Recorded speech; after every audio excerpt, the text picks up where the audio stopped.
Bom, me pediram aí que eu comentasse sobre solicitação de exame complementar. Então, claro que essa é uma aula bastante complexa, né? É necessário estudar muita coisa, né, sobre isso, principalmente os exames complementares, cada um, né? Mas eu vou dar algumas dicas aqui para vocês.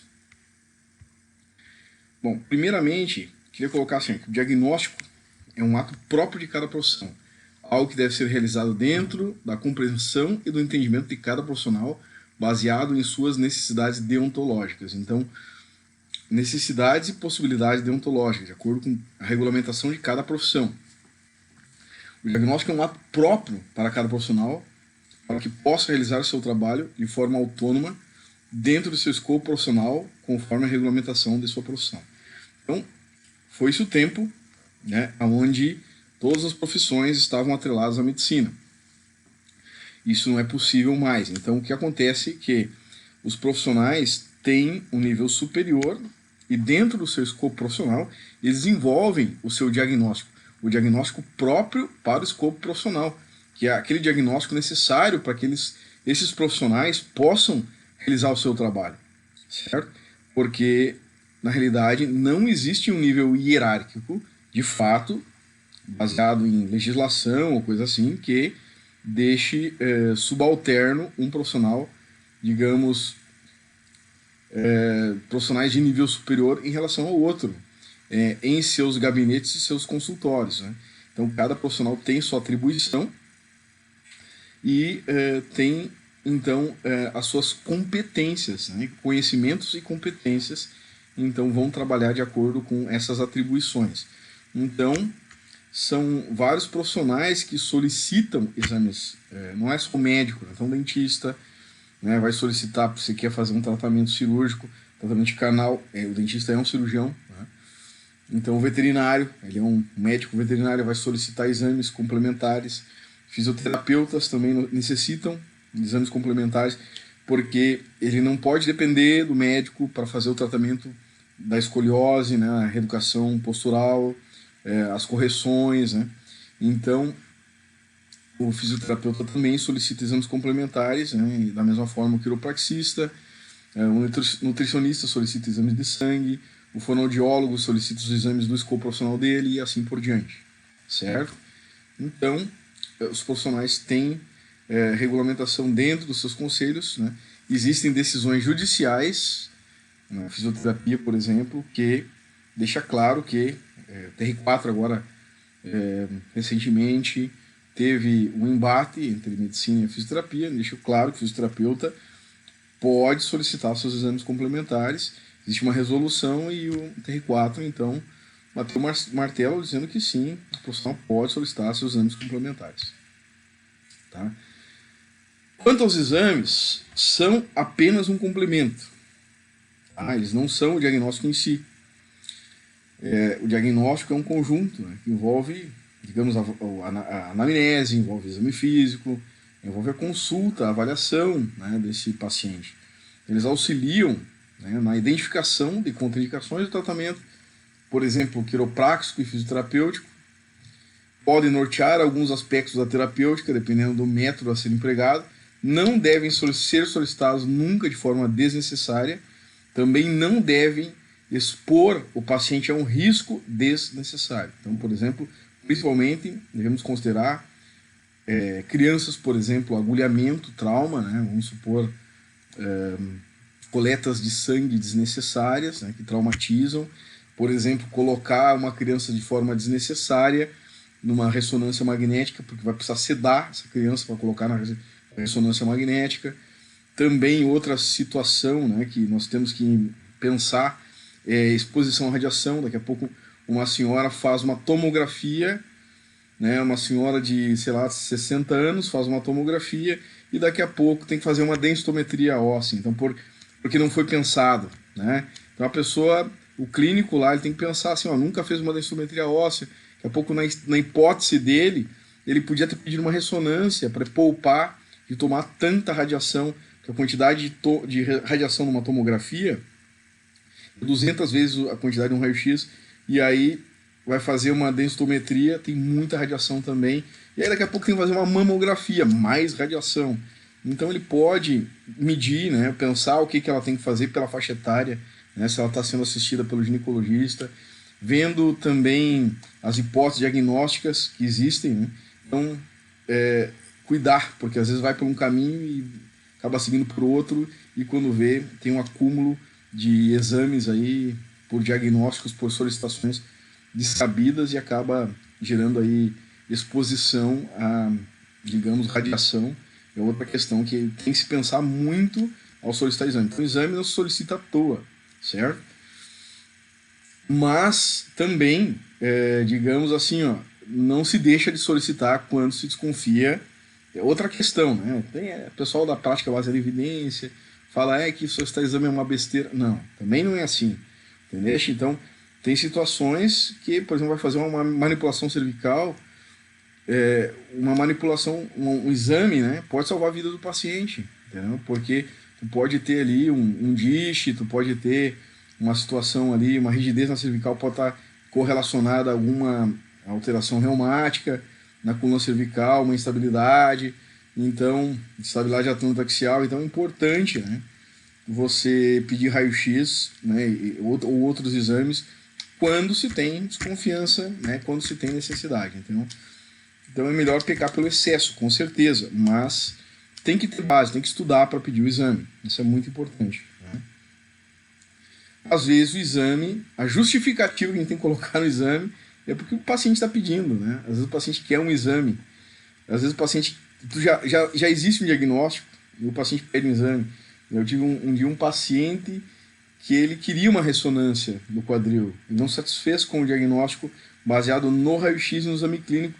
Claramente o paciente tinha uma, digamos, uma sacroileite, claramente tudo indicava que ele tinha sacroileite, e ele não satisfez, ele pediu uma ressonância, a gente só quer ver, eu disse assim, ó, tu quer que eu abra aqui, vai ter sacroileite, quer que eu abra? Tá, vou abrir então. O que tem aqui?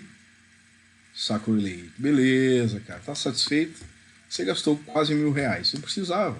Então tem situações que são imposição do paciente mesmo, entendeu? Então, um bom exame físico e começar com o exame mais barato, né? Tem também essa questão de ressonância, um exame poderoso, né? Ressonância para hernia de disco. Pessoal, a pessoa pode ter uma hernia de disco e não ter sintoma nenhum, né? Pessoal, muitos pacientes aí com Modic 3, né? Não tem dor nenhuma daquela hernia de disco e estão correlacionando problemas no paciente com Modic 2, Modic 3. Então são questões assim que precisa estudar bem, né, antes de solicitar esses exames e cuidar o nocebo, né, não ficar atribuindo lesão a alterações de imagem. Isso é muito importante, né, mas também não deixar de solicitar quando é necessário para evitar também uma iatrogenia de outra forma. Então tem um equilíbrio delicado, né, não dá para relaxar, não dá para usar PBE para relaxar em nada, né. A clínica é digamos, um processo tenso, né. É um processo de tensão. A atividade clínica é um processo de tensão e de atenção muito forte, de foco. Né? Tem que ter muito foco no que está fazendo. Então, validade dos exames. Uma solicitação de exame, em geral, tem a validade de 15 dias a partir da data de solicitação. Certo? Os convênios, né, alguns não vão aceitar de profissionais não médicos. Então, vai ter que ir lá. Então, por isso que é interessante, né, você fazer uma solicitação, às vezes com uma boa justificativa, que daqui a pouco você consegue em alguns convênios autorizar e realizar esse exame em algum convênio. Às vezes em alguns convênios aceitam quando tem uma boa justificativa, né? Às vezes é interessante uma boa justificativa porque você consegue ir lá no clínico, daí o clínico consegue avaliar a tua justificativa, verificar que é plausível, porque às vezes o clínico não entende tanto de ortopedia ou de quiropraxia, etc., né?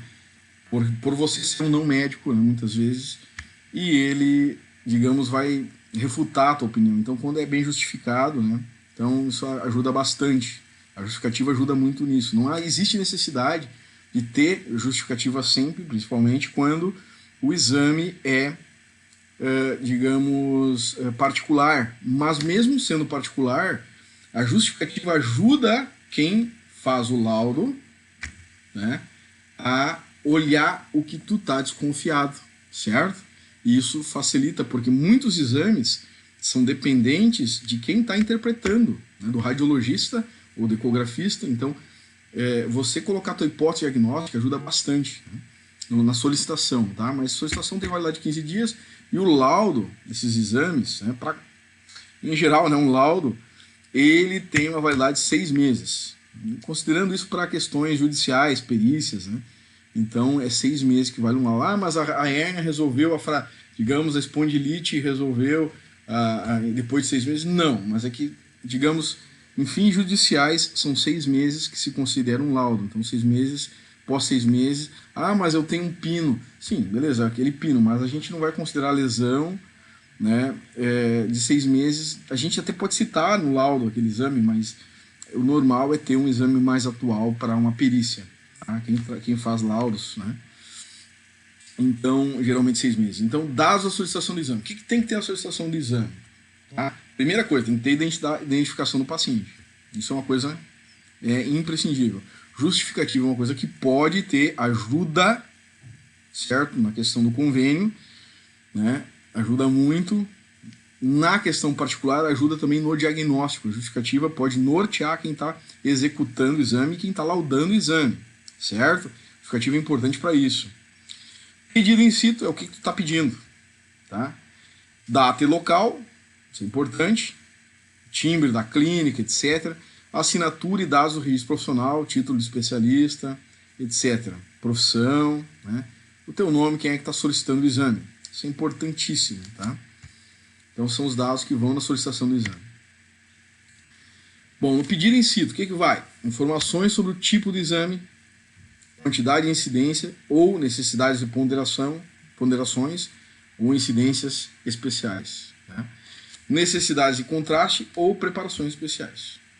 Entende? Se você precisa de um raio-x dinâmico, se você precisa de, vamos supor, se é uma cintilografia, vamos supor, se um médico está pedindo uma cintilografia, então ele pode pedir um isótopo, um radioisótopo específico, né? Se eu quero um radioisótopo mais específico para infecção óssea, né? Se eu desconfio de, digamos, artrite séptica, então eu prefiro esse radioisótopo. Eu desconfio de câncer, eu quero esse radioisótopo. Eu desconfio de uma lesão no tecido mole, né? Uma alteração metabólica X ou Y, então eu vi na literatura que esse radioisótopo é mais efetivo, né, para o diagnóstico, para medir o metabolismo dessa situação. Então, essas considerações todas eu vou colocar aqui também no pedido in situ. Tá? Justificativa. O que é a justificativa? Compõe o argumento que dá a fundamentação ao pedido. Demonstra que existe uma necessidade clínica para a realização do exame. Também a justificativa, eu estou falando aqui, a justificativa ajuda no diagnóstico. A justificativa também pode ter um HD, uma hipótese diagnóstica. Então, assim, o paciente... Vamos supor, o paciente tem, digamos, uma alteração de sensibilidade no dermatomo X ou Y, certo? Então eu vou encaminhar isso para a eletroneuromiografia, certo? Então o fisiatra, geralmente o fisiatra que faz lá a eletroneuromiografia, ele já vai ficar mais atento com essa questão. Isso contribui bastante, né? Contribui bastante para a acurácia diagnóstica. Da mesma forma, o ecografista, né, você fez algum teste específico, né, vamos supor, para, digamos, ali por uma tendinite, tá? E você pode colocar essa anotação, né? E o ecografista também, ele vai poder fazer uma avaliação mais criteriosa naquele tendão, certo? Então, isso facilita bastante. Desculpa o barulho aí, quem tem criança em casa não é fácil. Nem sempre a gente consegue silêncio absoluto. Então, a justificativa ajuda a nortear, né, buscar situações que, né, ajudam, né, a melhorar o diagnóstico, digamos assim, nortear a busca. Né? Então, a microsemiologia leva um macro erro. Né? Eu sempre digo isso, né, que, digamos, você tem que ajudar aquele profissional que é um profissional que vai ajudar no teu diagnóstico, digamos assim, a buscar melhor a situação.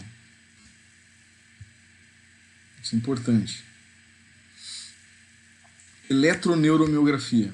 Tá? Vou dar um exemplo aqui. Ó. Paciente Júlio das Graças Schenenberg. Então, vai identificar. O paciente não existe, né? Um exemplo. Solicito, o que é o pedido?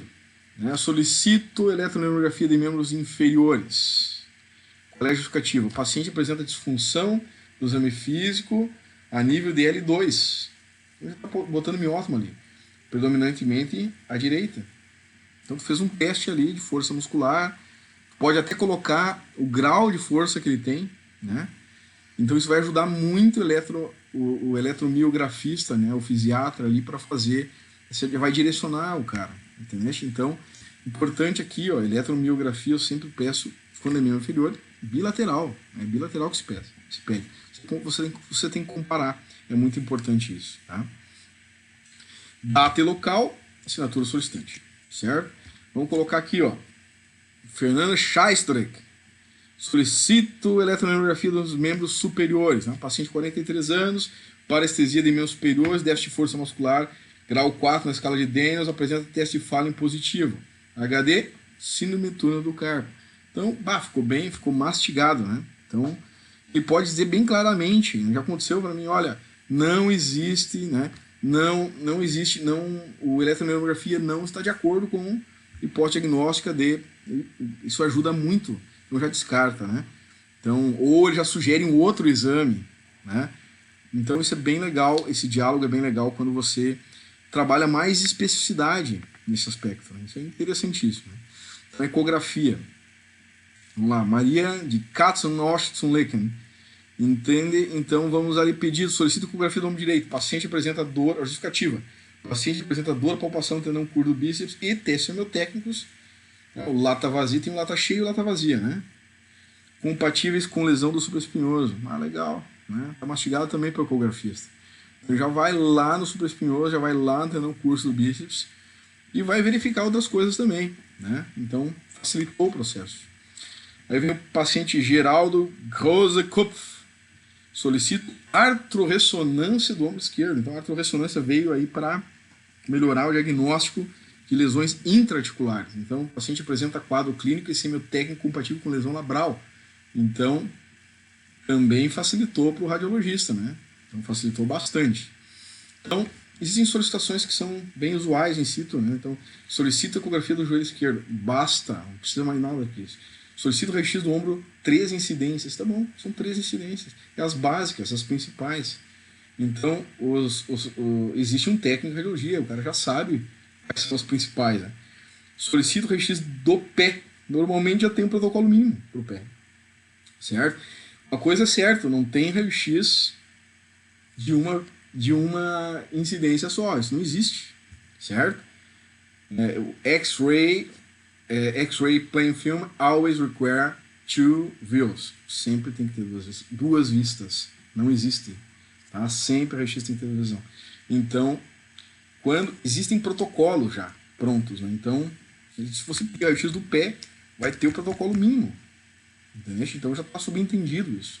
E outra coisa, quando você tem uma parceria com o centro de imagem, então já tem você pode criar até um código para solicitação de exame. Bem mais fácil. Tá? Outras solicitações, né? Solicito raio-x panorâmico da coluna. Raio-x bem difícil, né? Hoje cada vez menos se faz raio-x, né? Porque é um raio-x que os equipamentos se digitalizaram e não é tão fácil fazer. Solicito raio-x da coluna lombar, 5 incidência. Então, assim, ó, eles já sabem quais são as 5 incidências mais comuns. Mas tu também pode detalhar, se você quiser, por exemplo, um oblíquo, você pode detalhar, dentre essas incidências, o oblíquo. Ninguém vai pedir, nenhum técnico radiologista vai fazer, né, um raio-x, 5 incidências, PA, todos vão fazer AP, eles vão fazer AP, perfil, oblíquo, né, vão fazer, no caso,